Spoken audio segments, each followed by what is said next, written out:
Imagine risking your life for a bag of cash, knowing that one wrong move could be your last. This is the world of armored car robberies. Every year, between 25 to 35 armored car robberies are attempted in the United States, a stark contrast to the 4,000 bank robberies. Why the difference? Robbing a bank is far less perilous. Most banks lack armed security, and tellers are trained to comply for their safety. But robbing an armored car?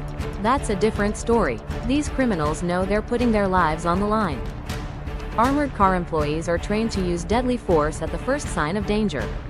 They don't wait for the robber to shoot first. The risk is high, but so is the reward. While bank robbers might escape with a few $1,000s, armored car robbers can get tens of thousands. Some robbers try to break into the armored car itself, using trucks or bombs to force it open. More often, they target the messenger, sneaking up with guns drawn, demanding the coal bags, and fleeing. In Houston, the FBI's Violent Crime Task Force has seen it all, even arresting a Loomis guard and a police officer for conspiring to hijack an armored car. But the brutal murder of an armored car employee named Kinney was a rarity, the first in Houston since 2002.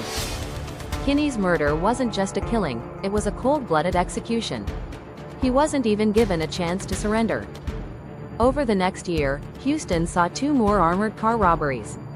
One was routine, but the other was another ambush. On November 6, 2015, a Loomis armored car pulled up to a Bank of America. A masked man with a high-caliber rifle attacked the messenger. The messenger was hit several times but managed to stagger back to the armored car. The gunman fled, realizing he wouldn't get the coal bag. The FBI task force studied the bank's video but couldn't believe what they were not seeing: the shooter. Hoping to generate a lead, the task force released a video to the public and offered a $15,000 reward, but no tips came in. Then, on March 18, 2016, another Loomis armored car was attacked. The messenger, Melvin Moore, was shot while reloading an ATM. Moore, a father of 4, managed to fire back before collapsing and dying. The robbers fled, leaving the task force confounded. 5 months later, on August 29, another armored car robbery occurred. This time, the robbers got away with $120,000. The FBI secured grainy video footage from a nearby hotel but couldn't identify the shooter or the getaway vehicle. An informant came forward, claiming the ringleader was Red Batiste, a would-be real estate entrepreneur from Acres Homes.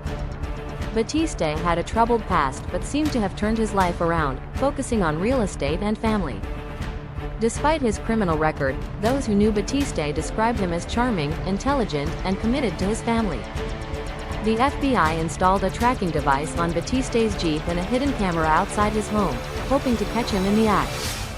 For nearly 3 months, they observed Batiste living a seemingly innocent life, running errands and spending time with family. But Batiste occasionally met with known criminals, raising suspicions.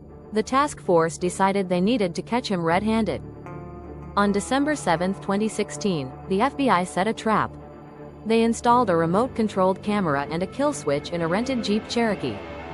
Batiste and his crew planned to rob an armored car at an Amagi bank. The FBI was ready, watching every move. As the Loomis armored car arrived, Batiste took a deep breath, ready to strike. But the FBI was one step ahead. A SWAT team rammed into the getaway vehicle, and officers flanked Batiste's Cherokee, detonating a flash grenade. Batiste tried to flee but was shot by a SWAT officer. He collapsed and died, ending his reign of terror. The FBI had caught their man, but the question remains: why did Batiste turn to such a brutal crime spree? The mystery endures.